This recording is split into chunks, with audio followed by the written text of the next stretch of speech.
Ô, Débora, Hum,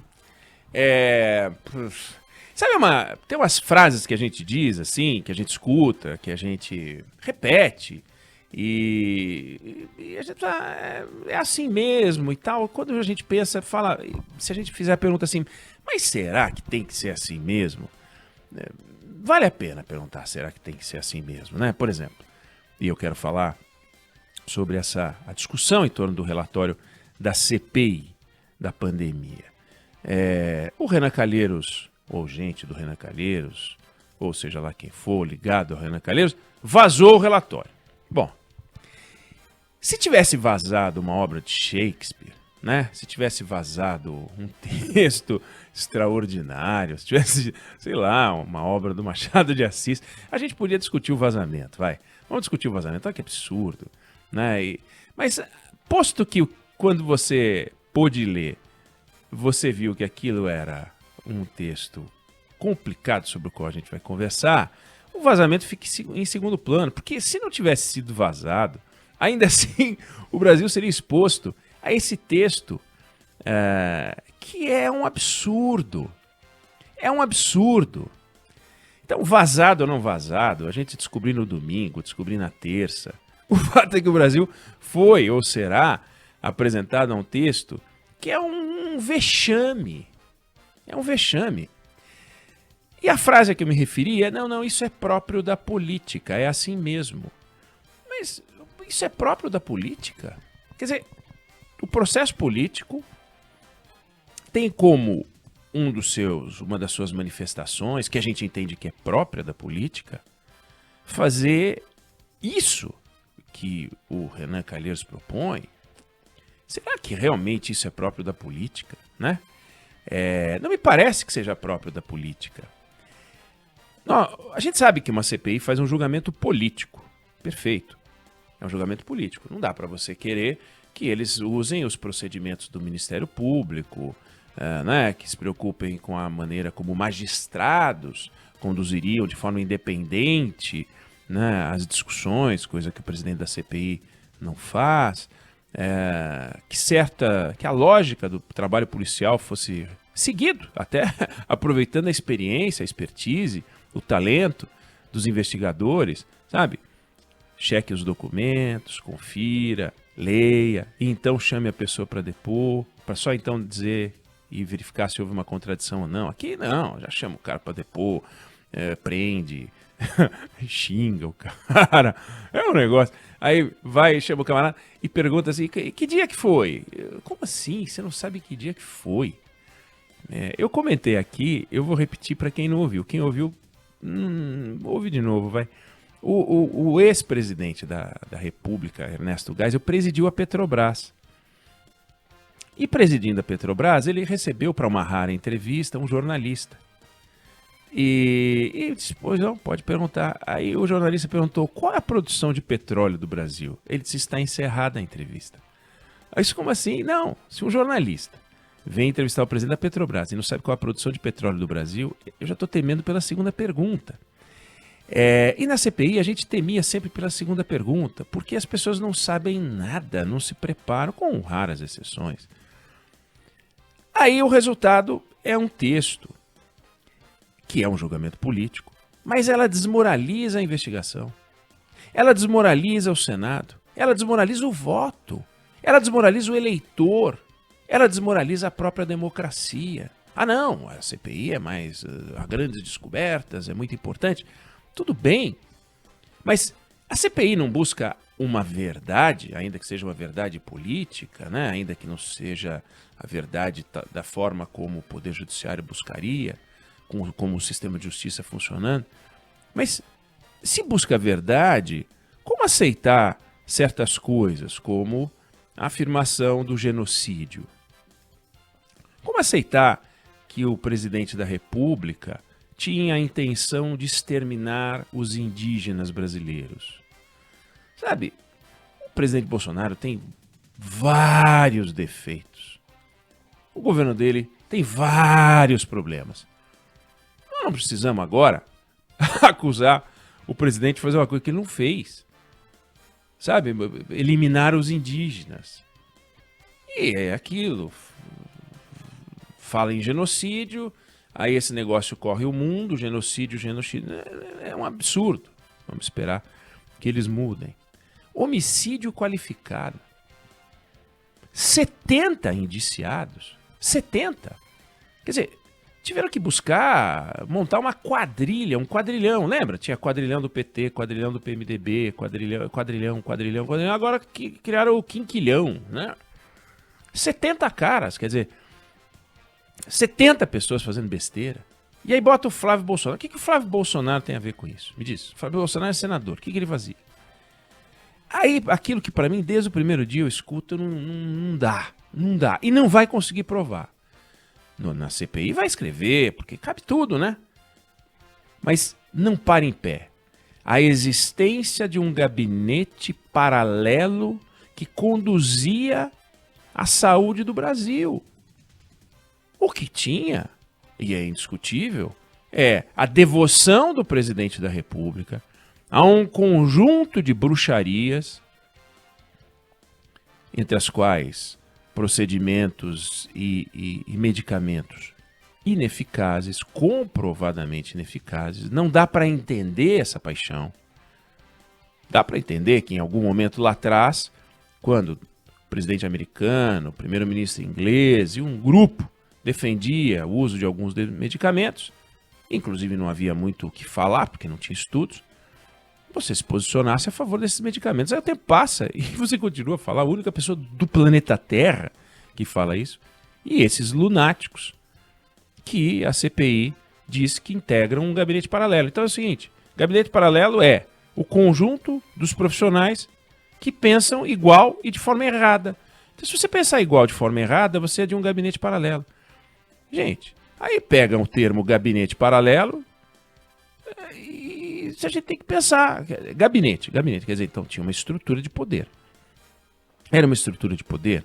A este gabinete eram submetidas decisões do Ministério da Saúde e que se o gabinete não desse a chancela, as decisões seriam revistas.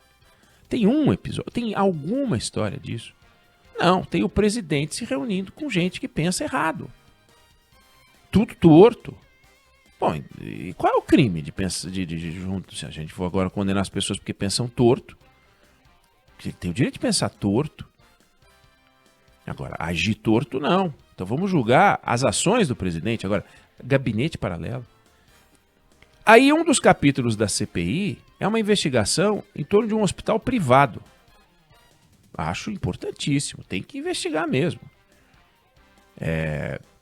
Ali tem muita bola dividida, tem muita confusão. Aí cria-se uma conexão entre o gabinete paralelo e essa rede de hospitais privados, de plano de saúde.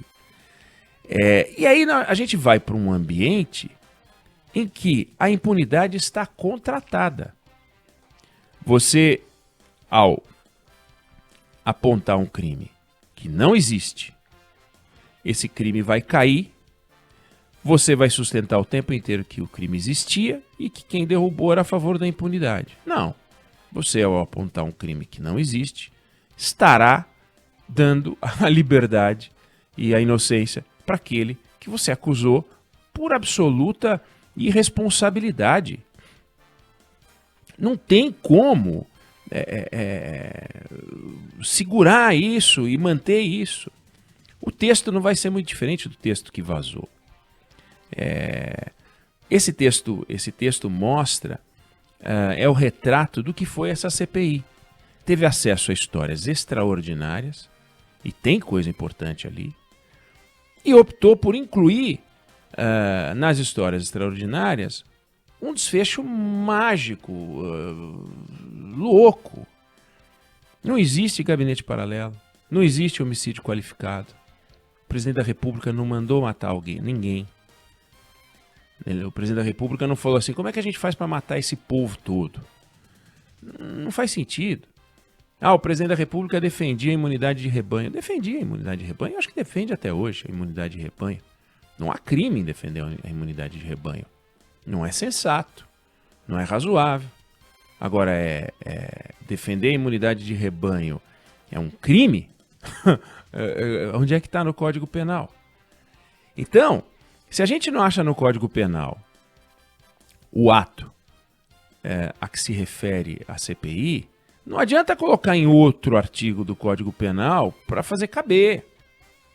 Aí tudo vira coisas incríveis e você desmoraliza não o acusado, você desmoraliza o acusador. O Senado Federal, e aí Rodrigo Pacheco, presidente do Senado Federal, o Senado Federal representa um poder muito importante no Brasil. É formado por pessoas, todas maiores de 35 anos, tem uma experiência muito maior do que os deputados federais. O deputado federal representa a galera, representa o povão, representa o povo brasileiro.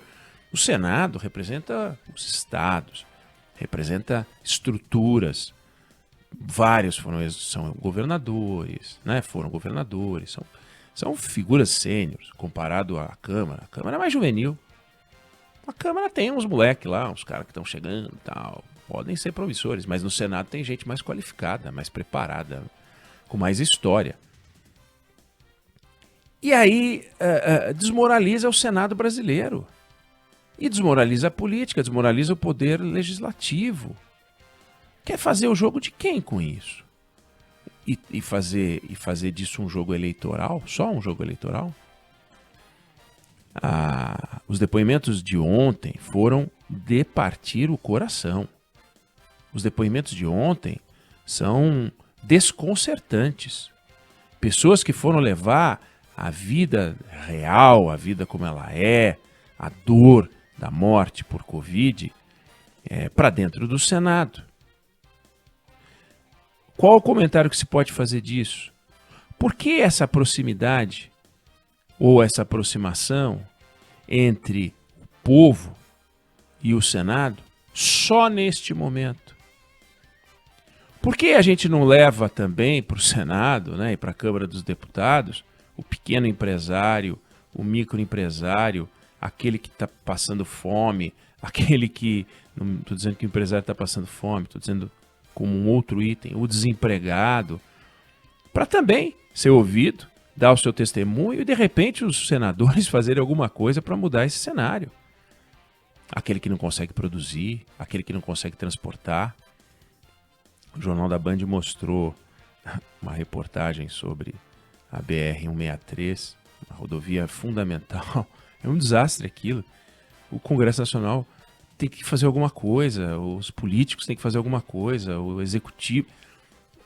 Deixa para lá, vamos deixando, vamos enrolando. Agora o momento é de exploração política e demagogia no campo da Covid. Usando as pessoas. Aquelas pessoas foram dar seu depoimento sincero. O que eles vão fazer com esse depoimento sincero? Dizer que o Bolsonaro é um genocida? A gente não pode aceitar isso como é próprio da política. Porque se isso for próprio da política, vamos começar a pensar que a gente tem que mudar a política. E a gente tem que mudar a política. A gente tem que melhorar o nível da política. E a única certeza que se tem é que nós aqui falando que a gente tem que melhorar o nível da política, e quem faz a política é aqueles que vão fazer e são candidatos, né? E fazem. Então tá lá o Renan Calheiros, o Omar Aziz, né? Ciro Nogueira, ministro, o cara era senador, eles que saem candidatos, então, de fato. Mas é preciso que a gente não aceite isso como uma coisa própria da política. A política não é essa coisa pequena desse relatório mal feito, mal ajambrado, pedestre. A política pode ser uma coisa bacana. Tem vários nomes na história que honraram isso é coisa da política. E a gente tem que cobrar que eles façam sim, isso é próprio da política. Vamos aguardar esse relatório, vai ter a leitura, vamos ver se ele amadurece. Isso é que nem jogar pôquer, Débora. Você pega a sua mão, não tem nada. Aí você vai tomar um café, quando você volta na esperança de ter um trio de... uma trinca de asa, não vai ter. Vai ter a mesma carta que você deixou quando você foi tomar café. O relatório tá lá, né? Você vai abrir o relatório de novo, ele vai ser aquela porcaria. E um problemão que eles tinham para resolver. Enrolaram a gente 3 meses, 4 meses. A gente acreditou que aqui podia... Não, agora vai ser diferente. Agora vai ser diferente. Quanta gente tem alguém na família que promete que vai mudar e diz, agora vai mudar tudo, vai ser diferente.